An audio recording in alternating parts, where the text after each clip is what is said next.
Bienvenidos muchachos, mi nombre es Gastón Olascuaga, yo soy docente de operatoria de la Clínica Integrados y en el día de hoy estaremos analizando diferentes conceptos en cuanto al manejo de tejidos blandos y la preparación del campo operatorio. Será importante que una vez concluido este teórico, ustedes manejen conocimientos en cuanto a la anatomía y fisiología de los tejidos involucrados, que tengan en cuenta y respeten la importancia del campo seco en la operatoria dental y sobre todo al realizar las técnicas adhesivas. Y bueno, que tengan presente y tengan en conocimiento las técnicas y procedimientos para poder llevar a cabo este fin. Podemos definir manejo de tejidos blandos como aquellas maniobras clínicas que van a tener el cometido de preparar nuestros tejidos gingivo-periodontales previo a la restauración definitiva, ya sea que estos tejidos se encuentren en salud o no. El objetivo será facilitar nuestras maniobras operatorias siempre preservando el equilibrio biológico y el correcto funcionamiento del sistema.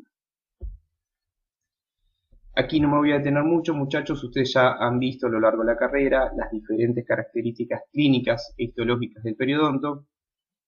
Simplemente reflejar el concepto de ancho biológico como aquel espacio comprendido entre el margen libre de la encía y la cresta alveolar, el cual nosotros deberemos proteger y respetar, ya sea con nuestras maniobras operatorias o con nuestra restauración definitiva, ya que si nosotros lo invadimos estaremos generando una lesión de los tejidos y probablemente una migración apical de todo el conjunto del aparato soporte dental.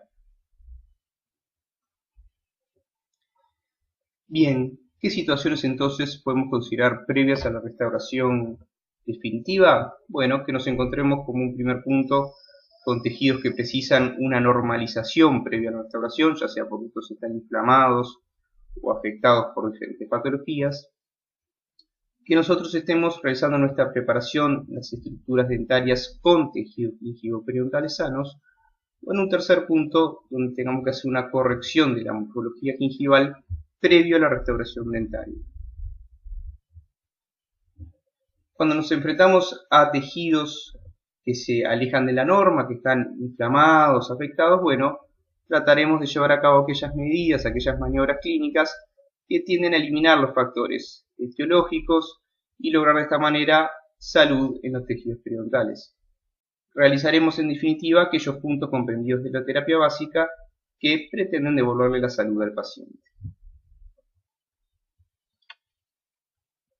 Bien, ¿qué sucede entonces cuando estamos realizando una preparación dentaria con tejidos gingivo-periodontales sanos? Bueno, aquí lo que tendremos que analizar es la ubicación del límite cervical de la lesión, ya sea que esta sea por caries o fractura, perdón, con respecto al margen libre, ¿con el fin de qué? Con el fin de establecer diferentes alternativas para el manejo de esos tejidos gingivales.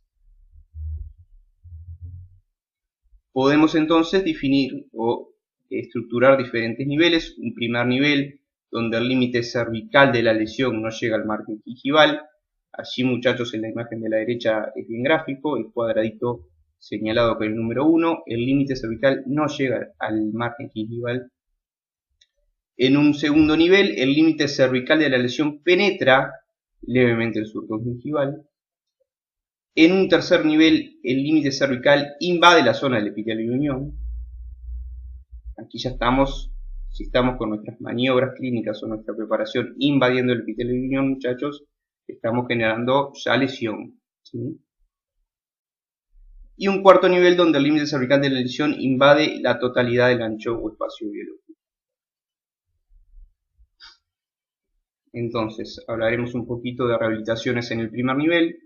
Son preparaciones que generalmente van a ser supragingivales o normogingivales. Son preparaciones que van a estar por encima o a nivel del margen libre de la encía. Y entonces la técnica básicamente en cuanto a la preparación de las estructuras dentarias será simplemente aislar la pieza, protección de los tejidos gingivales y de la pieza vecina, conformación de la preparación y restauración. Desde el punto de vista de del manejo del tejido gingivo-periodental no tendremos mucho trabajo. ¿Qué sucede cuando se nos presenta rehabilitaciones en un nivel 2? Bueno, aquí estamos en preparaciones levemente subgingivales, ya estamos penetrando levemente el surco gingival. Y si nosotros estamos planeando hacer una restauración directa, deberemos realizar una separación gingival, no una retracción gingival, muchachos, una separación gingival. Para de esta manera poder observar, realizar la preparación cavitaria, poderla obturar de manera correcta y darle el correspondiente acabado y pulido. ¿Qué sucede si estamos en la misma situación, o sea, rehabilitación en un nivel 2, pero en restauraciones indirectas? Bueno, haremos o trataremos de hacer esas mismas maniobras de los tejidos gingivo-periodontal, pero en este caso para poder impresionar de forma adecuada la zona y así obtener en definitiva un modelo de trabajo donde los márgenes de la preparación sean bien claros y bien nítidos. Bien, entonces, ¿cuáles son los métodos para la separación? Vuelvo a recalcar separación, muchachos, porque no es retracción. Venimos muchas veces con el concepto de retracción gingival, y si nosotros hacemos una retracción, lo que estamos haciendo es una lesión de los tejidos gingivo-periodontales. Lo que nosotros queremos hacer, por ejemplo, con un hilo, es una separación gingival. ¿De acuerdo? Bueno, ¿qué métodos contamos para ellos? Métodos mecánicos, que puede ser clamps con desplazamiento de encía libre. Hoy prácticamente no se usa mucho ese elemento. Lo que sí vamos a utilizar mucho son hilos de separación gingival, y últimamente han aparecido pastas para la separación gingival. Existen también métodos combinados que combinan los métodos mecánicos, como por ejemplo la utilización de un hilo de separación gingival con un método químico que puede ser, por ejemplo, alguna sustancia astringente. Métodos químicos, métodos quirúrgicos y métodos electroquirúrgicos. Bien, ¿qué decir de hilos de separación gingival? Deberemos tener en cuenta diferentes factores. Será bien importante determinar el tamaño y el diámetro del hilo, ya que tienen que ser proporcionales, en definitiva, al ancho y profundidad del surco gingival. No va a ser lo mismo un paciente con un biotipo grueso, con un surco profundo y ancho, que un paciente con un biotipo que de repente el surco es poco profundo y poco ancho. Entonces, eso nos va a determinar un poco el diámetro y en definitiva la selección del hilo a utilizar. Otro concepto a considerar, y este es bien importante, que el hilo se coloca con gran suavidad, siempre entre el borde libre del surco y la pared dentaria. Para la colocación se utiliza más que material instrumental específico. Puede ser una paletilla de dimensiones muy delicadas y muy pequeñas, o existe instrumental específico como por ejemplo el aplicador de Fisher, que son instrumentales de punta roma que lo que buscan es justamente poder empaquetar el hilo sin lesionar los tejidos. Con el hilo lo que debemos lograr en definitiva es separar o abrir la pared externa del surco y no profundizarlo, y será siempre utilizar el hilo de forma húmeda, porque si nosotros lo colocamos el hilo seco, lo empaquetamos y lo retiramos de golpe y el hilo está seco, lo que vamos a hacer es lesionar la pared epitelial del surco gingival.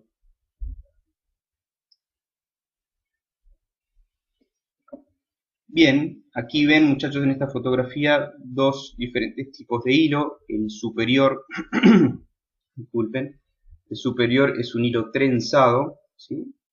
Es como un helicoide, y el inferior es un hilo tejido.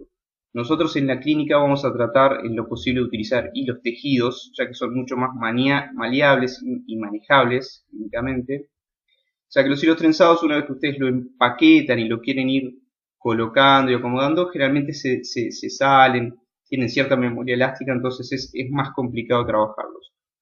Así que de ser posible vamos a trabajar siempre con hilos trenzados. Bueno, aquí ven a mayor aumento un hilo trenzado, un líquido, que en este caso debe ser un líquido astringente y hemostático, debe ser sulfato férrico, y el instrumental específico, el aplicador de Fisher, que tiene esa cabeza redondeada con esas puntas romas que facilitan la maniobra de empaquetamiento siempre sin lesionar el paradencio. Esto, muchachos, es un método combinado, porque tenemos por un lado el elemento mecánico y por otro lado el elemento químico, de separación. Entonces, ¿cuál es la técnica en definitiva para poder lograr la separación gingival mediante hilos? Bueno, lo primero que deberemos hacer es seleccionar el hilo, seleccionar el diámetro del hilo que queremos utilizar. Ya hemos hablado un poco de los factores de selección, biotipo del paciente, profundidad, ancho de ese surco. Se corta el hilo de acuerdo a la cantidad de hilo que querramos utilizar. Para eso se presenta frente a la pieza dentaria más o menos la cantidad de hilo que precisamos y cortamos. Luego pasamos a la fase de empaquetamiento. Se realiza con gran suavidad, sin profundizar, siempre tratando de evitar lesionar los tejidos.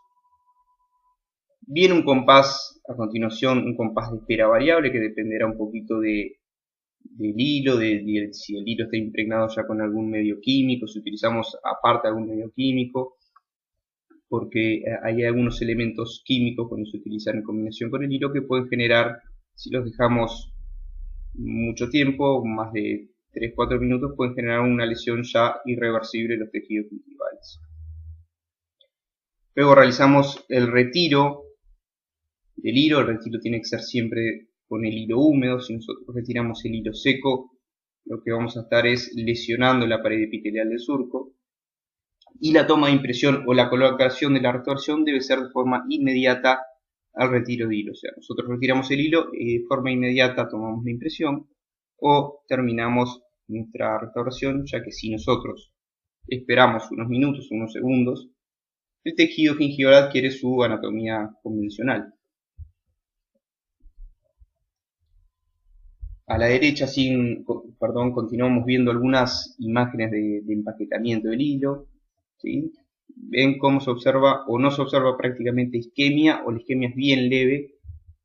Si ustedes observan isquemia a la hora del empaquetamiento del hilo, estamos haciendo mucha presión, muchachos. Y si esa presión es prolongada y es continua, bueno, lo que estaremos generando es lesión de los tejidos. Lo que no podemos lograr es esto. Ven la isquemia brutal de estos tejidos, inclusive se transparenta. En la mucosa se transparenta el hilo, un hilo súper grueso y empaquetado a presión, genera toda esa zona isquémica que lo que está generando en definitiva es una lesión y probablemente irreversible de todos esos tejidos blandos. Aquí en la fotografía ven cómo ese hilo trenzado primero se presenta, o sea, lo colocamos sobre la superficie y con suavidad y con el instrumental específico, despacio vamos simplemente colocando el hilo y separando ese margen libre en sí, separándolo de la pared dentaria, no profundizando. Otro ejemplo, como veíamos hoy, líquido, hilo, instrumental específico de empaquetamiento, aplicador de Fischer. Se presenta el hilo, lo mismo que en la fotografía anterior, se presenta el hilo y con suavidad se empaqueta. Otro elemento de separación por un método mecánico, muchachos, son las pastas. Estas han surgido últimamente. Aquí en el mercado hoy en día no sé si están presentes. Pero bueno, más que nada a modo informativo, muchachos, tienen que saber que existen pastas astringentes y siliconas inyectables, que en definitiva lo que buscan es disminuir un poquito el trauma del empaquetamiento del hilo, el trauma mecánico, y aparenta ser una técnica más sencilla. Estas siliconas se inyectan dentro del surco gingival y por el proceso de polimerización de la silicona expande, y esa expansión es lo que genera la separación gingival. Luego se retira todo lo que es el exceso de silicona y queda el surco separado de la estructura dentaria. Como les comentaba, hoy en día en el mercado uruguayo no se encuentran estas pastas, pero bueno, puede ser una alternativa en algún momento si nosotros contamos con ellas. Métodos químicos. Bueno, los podremos utilizar, como veíamos hoy, solos o en combinación con el hilo de separación gingival. Las deberemos considerar como sustancias astringentes y hemostáticas. Astringente en el sentido de que van a evitar fluidos en el surco gingival. Y hemostática porque, bueno, van a detener el sangrado en la zona. y de esta manera facilitarnos un poco las maniobras operatorias. La acción, como hoy lo charlamos, debe limitarse a unos pocos minutos, no más de 3-4 minutos, para de esta manera evitar los daños permanentes en los tejidos gingivales. Y los agentes químicos más utilizados hoy en día son la epinefrina, que en definitiva es de estas cuatro es la que más en desuso se encuentra, ya que bueno, puede traer algunas alteraciones en pacientes con alguna condición cardíaca. El sulfato de aluminio no es muy utilizado tampoco. Los más utilizados hoy en día les diría que es el cloruro de aluminio y el sulfato férrico, ¿sí? El cloruro de aluminio es la imagen inferior y el sulfato férrico es la imagen, es la jeringa o el jeringón de arriba hacia la izquierda. Bien, como vimos hace unos minutos, muchachos, nos encontramos también con el nivel 3. En el nivel 3 el límite cervical de la lesión invade la zona del epitelio de unión y en este caso deberemos instaurar maniobras quirúrgicas para que los tejidos logren de esta manera adaptarse apicalmente a donde se encontraban y de esta manera poder apreciar de forma clara el límite cervical de restauración.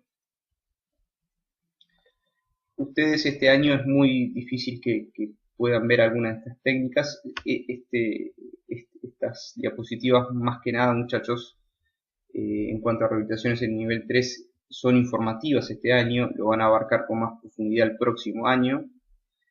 Pero en definitiva, ¿cuáles son las técnicas indicadas para poder llevar a cabo este procedimiento? La gingivectomía, ya sea con bisturí frío o electrocirugía, o realizar una cirugía colgante.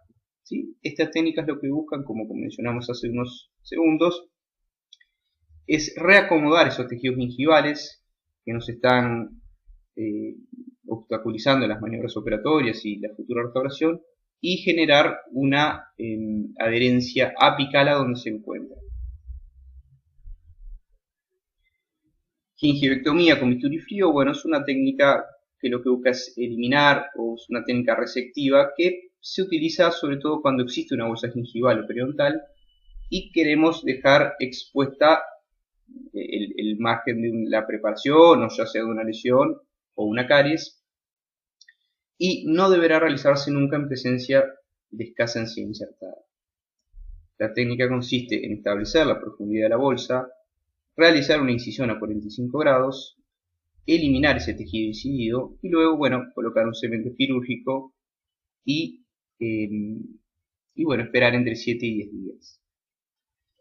Bien, gingivectomía por electrocirugía, muchachos, bueno, es una técnica que se basa en emplear corrientes de alta frecuencia que provocan la coagulación y la desecación del protoplasma celular, logrando de esta manera mayor apertura y accesibilidad durante las maniobras operatorias. Aquí no me voy a detener mucho, muchachos, simplemente es para que ustedes conozcan que bueno, este método existe. En el próximo año ustedes lo van a tratar este tema con mayor profundidad. Pero bueno, es importante que ya de a poco vayan adquiriendo conocimientos y empiecen a ver diferentes técnicas y posibilidades en el tratamiento gingivoperiodontal. Aquí un ejemplo donde se realizará una técnica de gingivectomía por electrocirugía.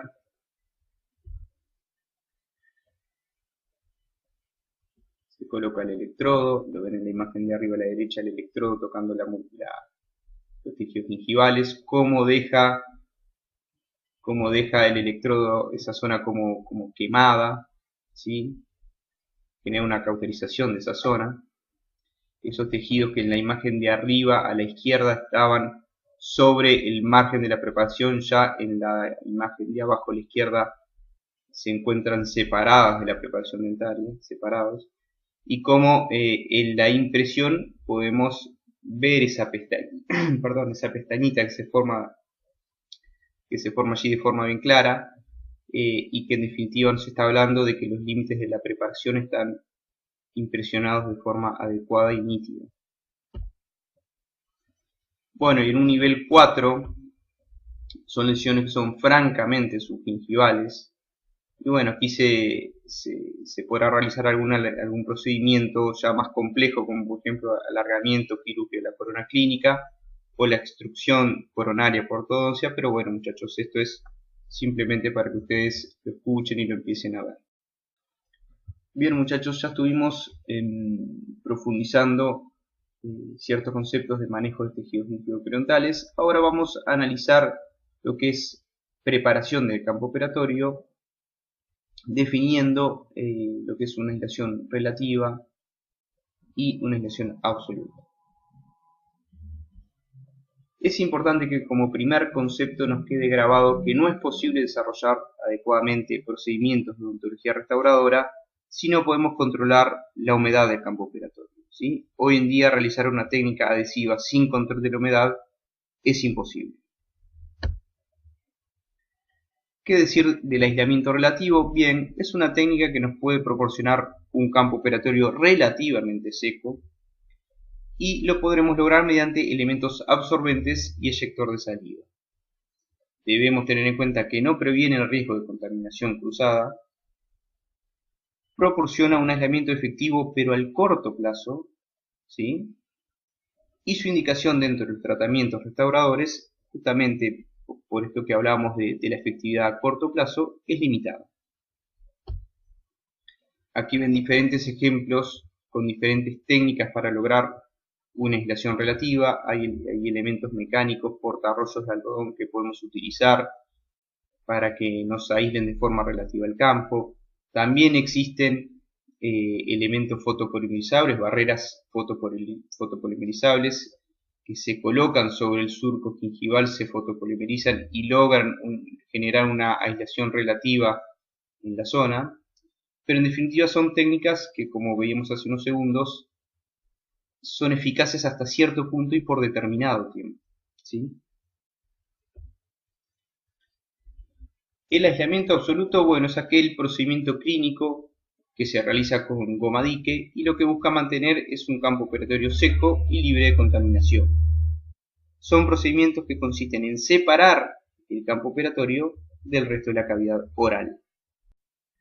Y como ven muchachos, la aislación absoluta, la técnica de aislación absoluta no es nada nuevo, no es nada nueva, es una técnica que fue introducida en el año 1864. Y si bien ciertos aspectos en cuanto a la técnica, materiales e instrumental ha variado, es una técnica que tiene muchísimos años con la odontología. No hay nada novedoso en cuanto a la aislación absoluta. Es algo que hace muchísimos años que se maneja en la odontología. ¿Qué ventajas nos brinda? Bueno, podemos trabajar con un campo operatorio seco y aséptico, fundamental para cualquier maniobra en odontología restauradora. La utilización conjunta de la goma dique y sistemas de aspiración de alta potencia van a reducir de forma drástica la cantidad de microorganismos, ¿sí?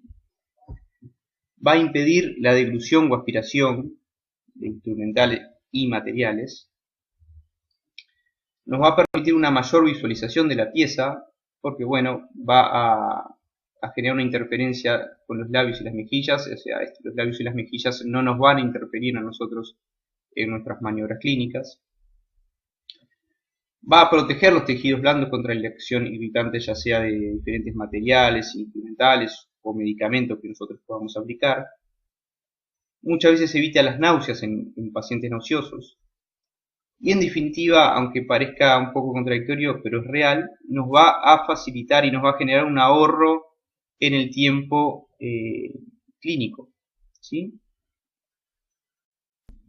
Bien, también se pueden presentar ciertas desventajas a la hora de utilizar una aislación absoluta con goma dique, como por ejemplo puede ser limitación de la respiración, más que nada en aquellos pacientes con respiración bucal.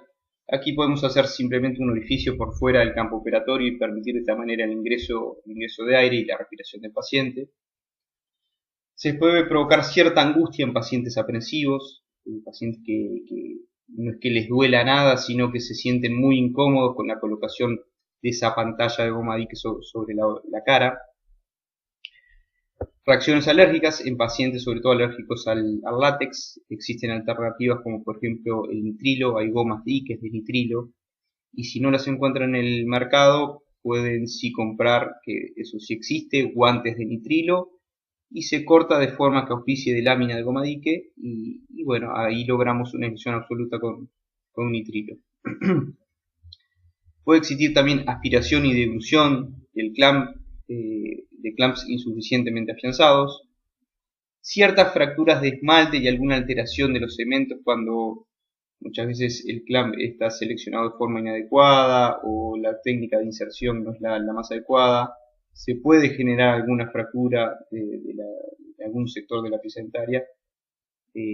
Tratamos de que eso sea evitable, pero bueno, muchas veces puede llegar a suceder.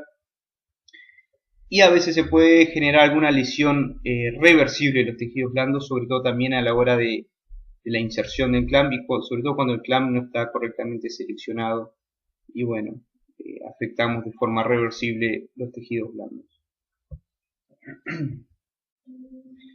¿Qué material instrumental necesitamos para hacer una aislación absoluta? Como primer punto, la goma dique. Son generalmente, como comentábamos hoy, producidas en látex, pero también existen alternativas de nitrilo. La presentación puede ser en trozos o en rollos enteros, ¿sí? Hay diferentes espesores, diferentes tamaños, diferentes colores. En cuanto al tamaño, muchachos, nosotros siempre les recomendamos que compren la más grande, ¿sí? La de 15 centímetros por 20 o al menos 15 por 15. Las gomas dicas de 10 por 10 o incluso 12,5 por 12,5 pueden de repente funcionar para el sector anterior, pero si ustedes tienen que aislar un segundo molar, superior o inferior, esas gomas diques pequeñas no van a funcionar, van a generar tanta tensión que van a hacer saltar el clamp y inclusive no van a poder cubrir todo el campo operatorio. Así que les recomendamos que si se van a comprar una caja, que de repente se pueden comprar una caja de goma dique entre varios compañeros, que compren la más grande, la goma dique de mayor medida, ¿sí? Bueno, también vamos a necesitar perforadores, que en definitiva es una pinza de mano de gran tamaño, la cual tiene en su parte activa un punzón y del otro lado una platina con perforaciones, y ustedes aplican presión con la goma dique interpuesta y se genera un orificio, ¿sí? Bien, de los clamps, muchachos, debemos saber que existen clamps metálicos y plásticos. En la clínica en su mayoría vamos a estar utilizando clamps metálicos. Vamos a también estar utilizando clamps generalmente con aletas. Existen clamps sin aletas, pero tienen un uso más limitado.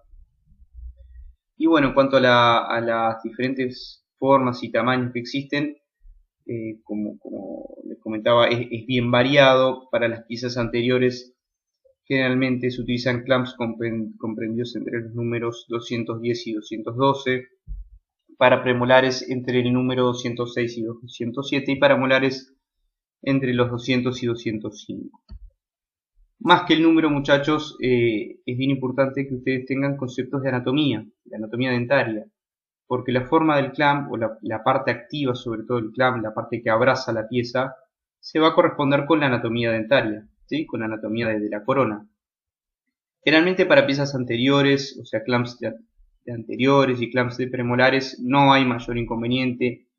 Generalmente cualquier clamp de premolar ajusta o adapta al premolar sin inconvenientes, ya sea superior como inferior, y lo mismo con los clamps anteriores, disculpen. Pero a la hora de seleccionar los clamps de los molares deberíamos, como mencionamos hace unos segundos, tener bien presentes conceptos de anatomía dentaria. Un molar inferior no tiene nada que ver con la anatomía de un molar superior. Un molar inferior es más oval, más rectangular, y un molar superior es más cuadrado o redondeado. Y por lo tanto, el clamp deberá adaptarse a esa situación, ¿sí? Cuando ustedes vayan a las casas dentarias a comprar los clamps, pídanle primero que se compra a consignación, o sea, yo lo compro, pero lo voy a mostrar a los docentes, y si sirve, sirve, y si no, lo devuelvo. Eso como primer punto. Y como segundo punto, pídanle por favor que les muestren las formas de clamps de molares. Ustedes van y piden clamps de molares y le dicen, sí, este sirve para aislar cualquier molar.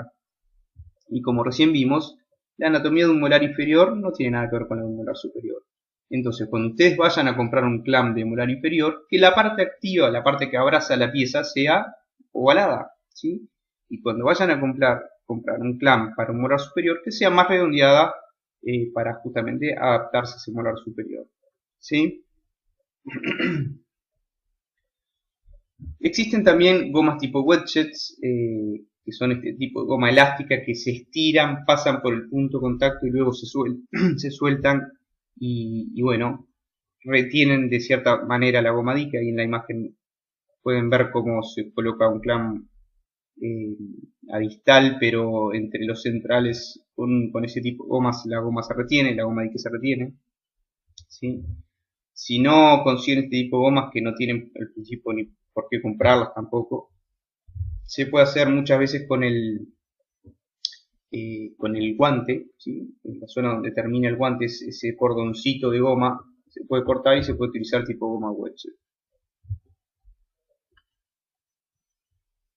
Bien, los arcos en definitiva nos van a permitir tensar la goma dique y proteger de esta manera mejillas, labios y lengua.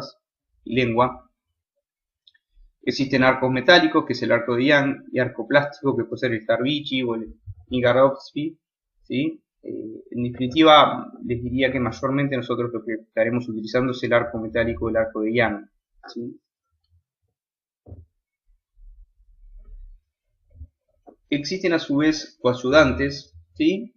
Que los utilizaremos si una vez aislado el campo operatorio persiste cierta filtración marginal, por más bien adaptado que esté el clamp y la goma dique a la pieza, a veces se genera alguna filtración. Y bueno, hay ciertas sustancias como por ejemplo el ionómero de vidrio, o como veíamos hoy más adelante una barrera gingival, más atrás disculpen, una barrera gingival de fotocurado, inclusive adhesivo prótesis o hasta cianoquilato, que es la gotita.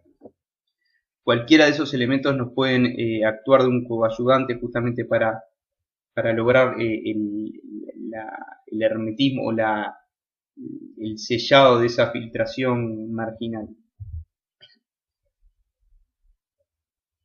Diferentes tipos de coayudantes colocados en boca. La imagen de la izquierda es un ionómero de vidrio que está sellando ahí la unión entre el clamp y la goma dique para evitar filtración.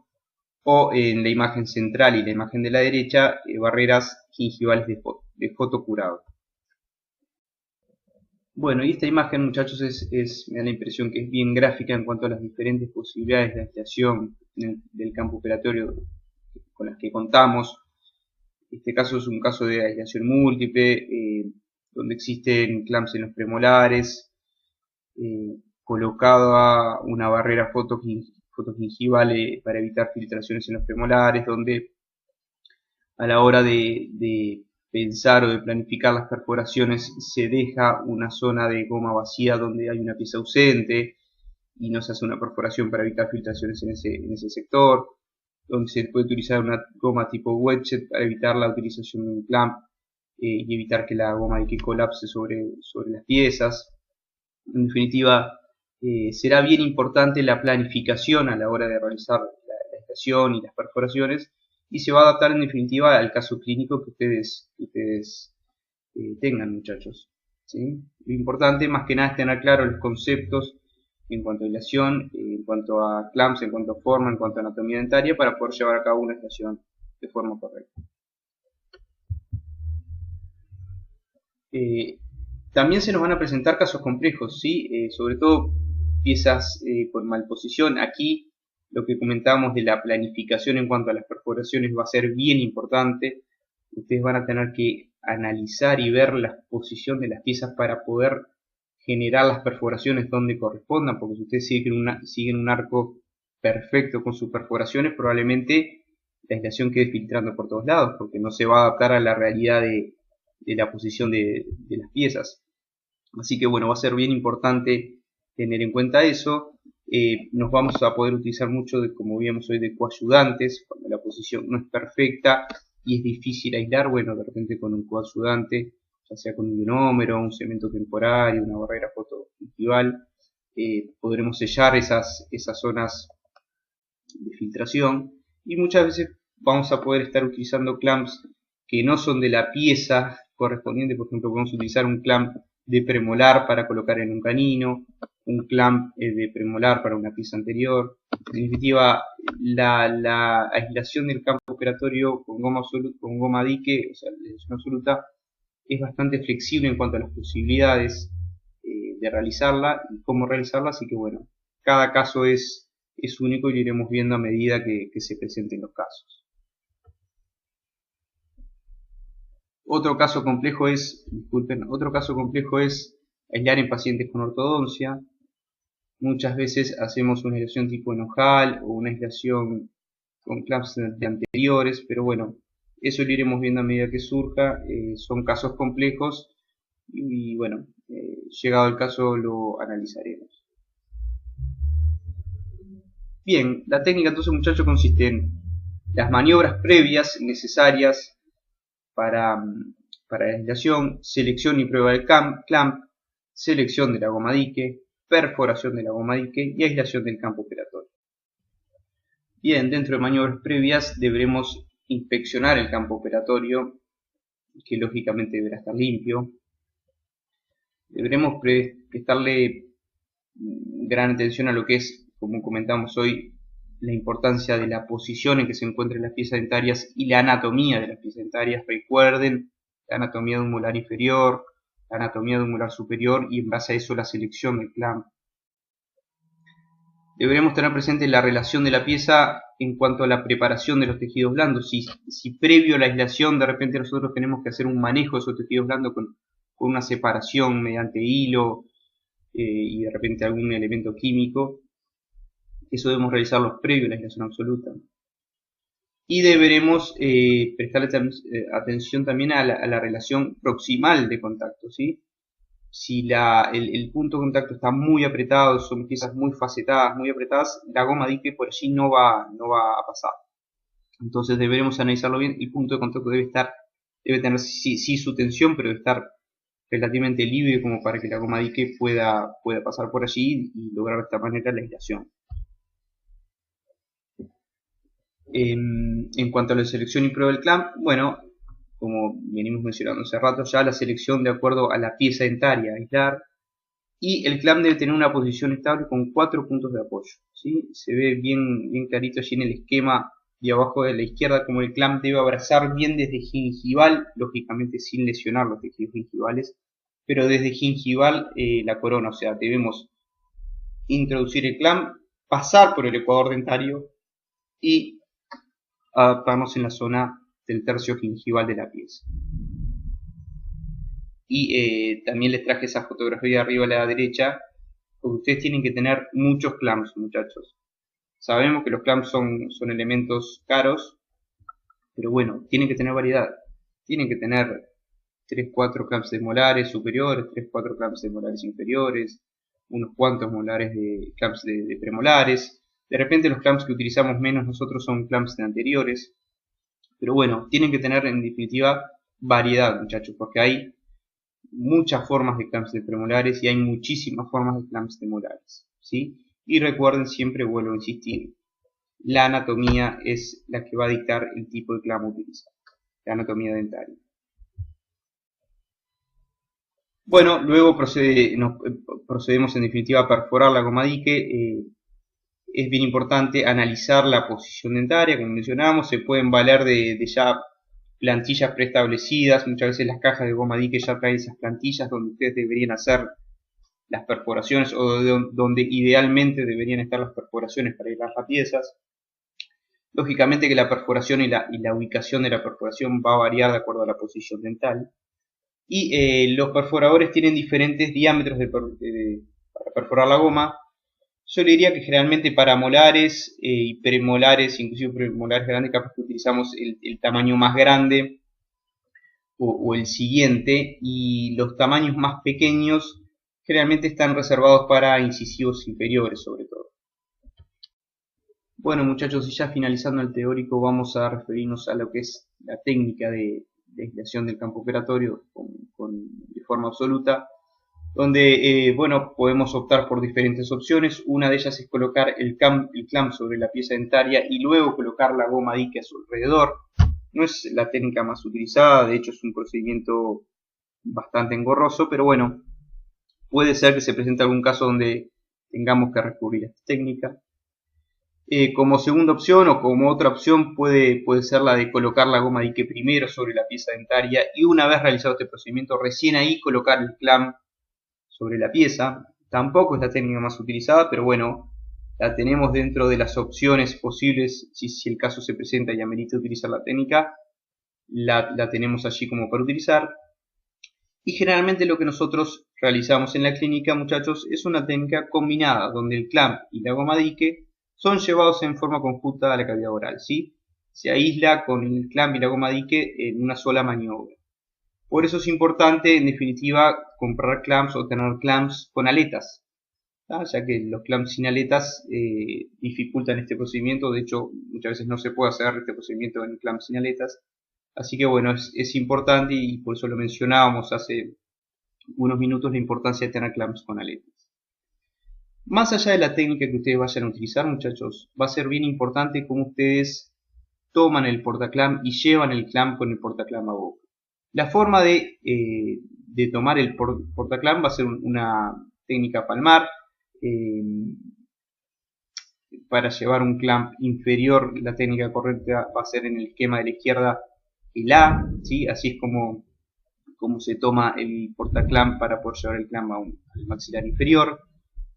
La figura marcada con B es la forma incorrecta de tomar el portaclamp, así no se toma ni para aislar el maxilar superior ni para aislar el maxilar inferior. Y para aislar el maxilar superior la figura C es la correcta. Esto de todas maneras, muchachos, lo vamos a ir viendo en la clínica. Al principio puede ser un poco frustrante el tema de realizar una aislación absoluta de forma correcta y rápida, pero bueno, con el pasar de las diferentes sesiones y de la práctica van a ver que van a agarrar tanto adiestramiento que sobre el final del curso va a ser un procedimiento que lo van a hacer casi que de forma automática, ¿sí? Lo importante también, y este punto es bastante fundamental para poder hacer una aislación absoluta y para que les salga de forma sencilla y rápida, es que el portaclamp y el clamp deben seguir una dirección siempre paralela al eje mayor del diente, ¿sí? Si la pieza está inclinada hacia el vestibular y su eje mayor va desde el vestibular hacia el lingual, ustedes deben seguir esa dirección tanto con el portaclamp y lógicamente con el clamp. Ustedes tratan de llevarlo o de hacer la inserción de forma vertical a una pieza que está inclinada a mesial, a vestibular, a rectal, no van a poder lograr la aislación. Así que el concepto de que el portaclamp y el clamp deben seguir una dirección paralela al eje coronario es fundamental para poder en definitiva llevar el clamp a boca y realizar la aislación del campo absoluto. Bien, muchachos, hasta aquí el teórico de manejo de tejidos blandos y campo operatorio.